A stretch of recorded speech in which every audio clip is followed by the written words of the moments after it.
like, okay, you know, like, so it's just really important to know these things. And I can't wait until my counseling appointment on Wednesday. So like, okay, so I've figured out there's 3 types of people that you'll meet on the crisis line. So first is the new lady. I'm just gonna act it out because, okay, so first is the new lady. Here's what she'll say. Okay, so what I hear you saying is, you're sad. Duh, I just said that. Okay, you're gonna get nowhere with the new lady. She was just trained, so you just politely hang up. And you call back later, because your Saturday night's not shot. So, you give it a little time, and you call back, and you're gonna get this lady. She's the cheerleader. Okay, what coping skills do you have in this moment? Can you take a shower? Lady, I've been taking showers my whole life. I think I can take a shower. Okay, can you make yourself a nice healthy snack? This is where I wish she could see me. Like, I don't have many healthy snacks. But I could probably make a nice healthy snack and humor her. But she's like, okay, why don't you take a shower and make a nice healthy snack and call us back if you need to. Like the last lady, of course I'm gonna call back, it's my Saturday night. So, you hang up from her, give it a little time. It's only 10 o'clock, of course, on the Saturday night. And you call back and you finally get the unicorn. Yes. This is the important part. His name is Dale. It's always a guy named Dale. Of course, you get Dale. Dale is special. Dale will stay on the phone with you for hours. But you have to keep reminding him that you're in crisis. But you have to be a little careful with Dale. Because if you're not careful, Dale will send you right to the hospital. Which you don't want to go there. But Dale, if you just keep reminding him that you're in crisis, like you can be like, Dale, I'm thinking of doing something. And Dale will be like, okay, let's get you through this. And you can be like, I'm thinking of filing my nails. And Dale will be like, okay, let's get you through this. Anyway, Dale, being the unicorn, he's like super special.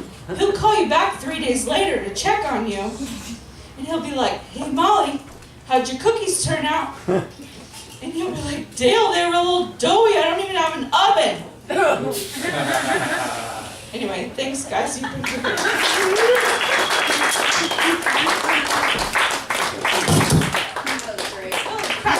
Lunchtime. What? For hygiene. One more time for Molly McNabb!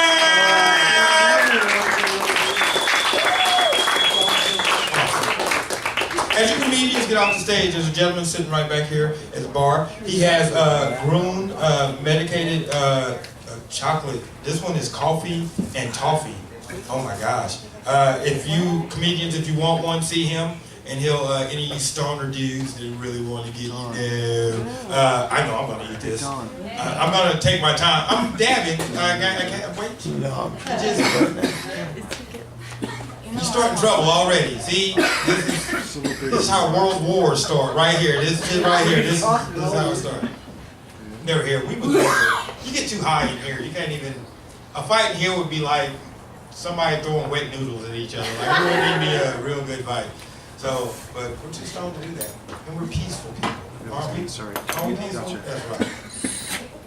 So any of you comedians, I'm high. If any of you comedians want one of these, see that gentleman right there. You want to raise your hand? What's your name, man? Mike. Mike. Mike with green chocolate. Mike with green chocolate, right back there. Give it up for Mike. We're coming out. I'm like excited. Have you ever been excited about something your whole life? I'm like a little kid right now. This next comedian come to the stage, a good friend of mine. I'm glad he can make it out to the show tonight to do this thing. You guys are really going to love him. Please, put your hands together for Mr. Chris.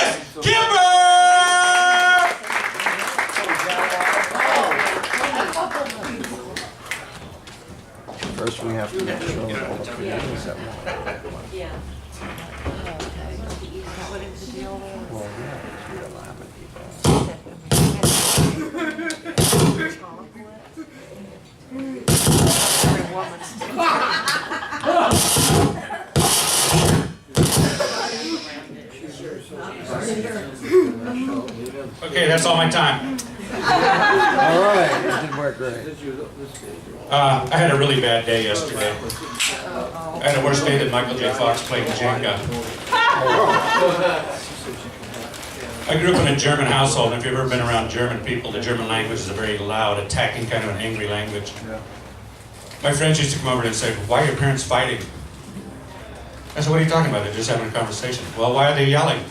"Because they're fucking German, that's why. Don't you remember the Hitler speeches in high school history class?" I mean, you take a word like butterfly, beautiful creature, beautiful word. In Spanish, it's mariposa. In Latin, it's lepidoptera. In France, it's papillon. In Germany, it's Schmetterling. Worst part about growing up in a German household is leather pants, lederhosen. They're short little leather pants with little suspenders on them. And they got a 6x6 inch or an 8x8 flap in the front with quarter-sized buttons and dime-sized buttonholes so you can never get them open in time to take a leak when you're a kid. So all summer long you piss your pants. So by the end of the summer you just leave the flap open. But you do get a cool nickname depending on which Underoos character is exposed to the open flap. One day I was Spider-Man and Superman. Then I was Aquaman. On Friday was my favorite day because I was Batman. My parents and I had a strange relationship with my mom growing up. When I was 6 months old, she was trying to spoon feed me alphabet soup. I said, "Hey lady, quit trying to put words in my mouth." On my 10th birthday, I ran home from school. And I said, "Hey Mom, we're learning about the Great Depression. What do you know about it?" She said it started 10 years ago. I once asked her if she had any strange cravings when she was pregnant with me. And she said, "Yes, cyanide." I once went up to my dad and I said, "Hey Dad, hey Dad, hey Dad, hey Dad." He said, "What?" I said, "I lost another tooth." He said, "You want to make it too, you little prick? I'm trying to watch the news."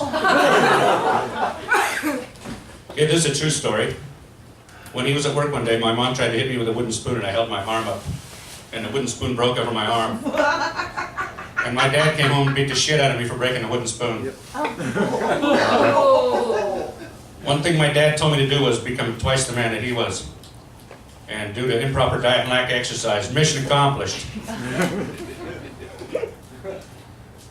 The guys at work once sent me to a Subway run. I got 6 sandwiches, 6 bags of chips, and 6 pops.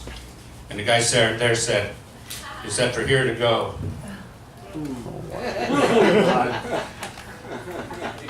I used to have a delivery job, and when they sent me, they gave me different directions than everybody else. With everybody else, it was go up MLK till you hit Oregon Street, take a right, and then a left on 17th. With me, it was go up MLK till you hit the Burgerville, take a right till you hit the Pizza Hut, take a left, and the destination's right behind the Subway. So I pulled my boss aside the one day and I said, "Hey man, you gotta quit giving me directions like that." And he goes, "What do you mean?" I said, "That's a Burgerville, not a Burger King."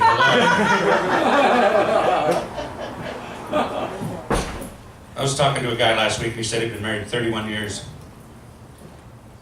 And, you know, actually it was a comedian, he said it on stage and everyone applauded, including me. But inside I'm thinking, oh no. I mean, marriage is fine for some people, it just wasn't for me. And what do you say to each other after being married for 31 years? "What do you want to do tonight, honey?" "Kill you."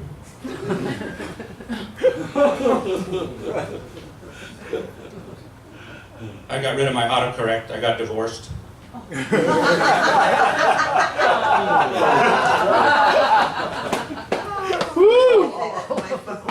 I actually met my ex at a Halloween party. She was bobbing for pumpkins.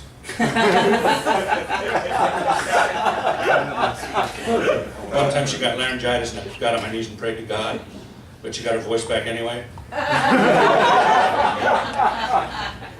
I used to tell everybody my wife had a 24-karat vagina. And they said, "Oh, you lucky bastard." I said, "Oh no. I mean, she can fit 24 carats in it."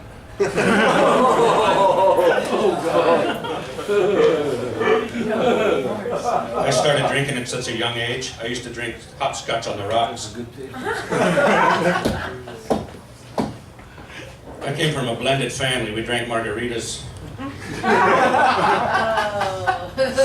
We used to go to Alcoholics Unanimous meetings. And I got into cocaine, and I can tell you a couple of true stories. I once went to my dealer's house, and his Rottweiler, I sat down, I took a line. My Rottweiler came over, his Rottweiler came over and sat next to me. I started petting him. And he says, quit petting my fucking dog. I said, what's the big deal? He's real friendly. And he goes, well, the problem is, if you stop petting him, he's going to try to hump you, and if you stop, he's going to attack. So, true to his word, I stopped petting the dog, attacked and grabbed my nose and ripped it open.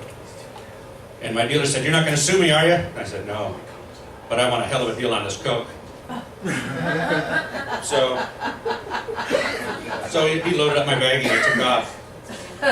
And halfway home, I was living with my parents, with what people do when they're coke addicts, and they work 3 jobs to support a coke habit.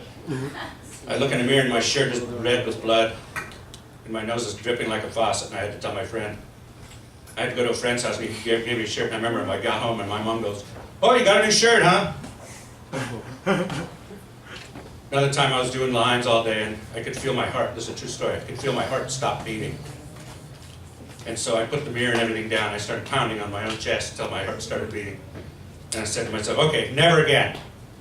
Well, never again, it was 20 minutes. So, but I haven't touched any of that since January of 1991, so. Yeah. All right. I was talking to my married friends next door. They have 2 mute children. I said, hey, you guys gonna have any more kids? And the guy says, fuck no, we already got 2 that won't talk to me.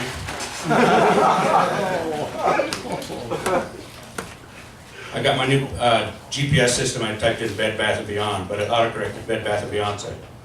And all it would say was, to the left. To the left. Teeter totter was invented so fat kids would get picked first or something. I did so well at ninja school I kept getting marked absent.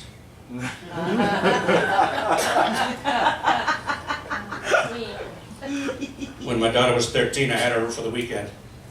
And she had her very first period on my watch. 3 in the morning. So I found her something she could use. Next day I dropped her off at school and I went to work. And everybody goes, God, Chris, you look like shit. Did you sleep? I explained the whole thing, daughter's first period. 24-hour pharmacy, one of my buddies goes, why didn't you just give her one of your old socks? I said, because I don't want to get her pregnant.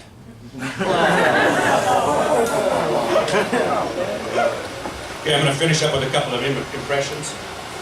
This is Christopher Walken as an OBGYN. Okay, scoot forward, scooch. Put your feet in the stirrups. I gotta warn you, the speculum's cold. Okay, the last one is Sean Connery, about to perform cunnilingus. Sean Connery, about to perform cunnilingus. Hello, Pushy. Hello, Pushy. That's all I have. Thank you very much.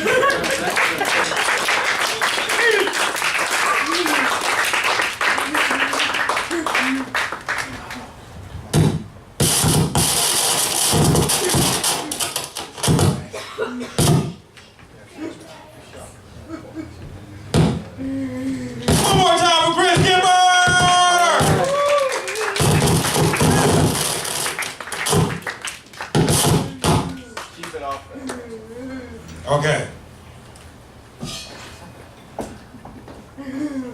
I think I fixed it. For a while. You're gonna jinx me. See? Why'd you have to say that? It's going smooth and everything. It's bad enough my name is Jinx, right? Then you gotta jinx me too. Oh, man. No, it's high. Oh, yeah, it is high. Just give me a warning. You are high. So. Yeah, I am high. I am blowing out my mind. Okay, let's see. I'm gonna wait and do the announcements again. We're gonna bring up the next meeting. This gentleman coming to the stage, we've actually had the opportunity to work together a little bit, and I was glad to get him on this showcase. You guys are gonna love him, I promise. Please put your hands together for Aaron Harleman!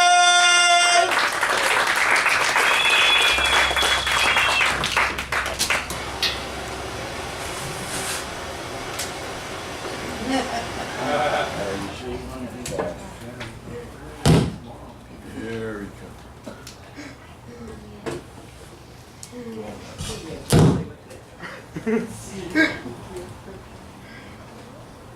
Alright.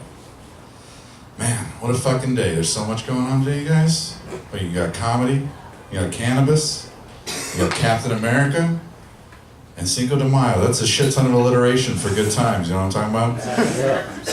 Hey, anybody gonna go see Captain America with me after this? Anybody? So, okay, fine. Just me. Oh, man. Like, it's Cinco de Mayo, and I don't get why that's such a big deal in America. Like, do you think people in Mexico are like, the 4th of July, arriba? And they're like, yeah, that's a little bit, like that, as an impression, I nailed that. Because what I was going for was like offensive stereotype done by a white guy on stage, and I fucking killed it. So, got that one. Oh, man. I gotta do an impression. I think impressions are good right now. This is less articulate Matthew McConaughey. All right. Oh fuck, no, sorry, I'm sorry. That's the regular Matthew McConaughey. This is the less articulate Matthew McConaughey. Okay. Cool. I like that one. That's my bomb right there. Dropping them on you. Anybody here ever heard of Flying Pie Pizza? Yeah, good. Oh man, good crowd for this joke. Fuck.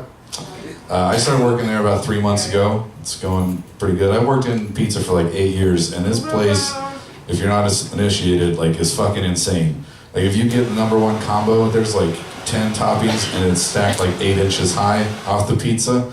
Yeah, like, I saw your eyes go wide. You know that's good stuff. Like, if like a pizza lawyer were to walk in the front door and it's like, see what we're doing, he'd shut us the fuck down. That's how crazy.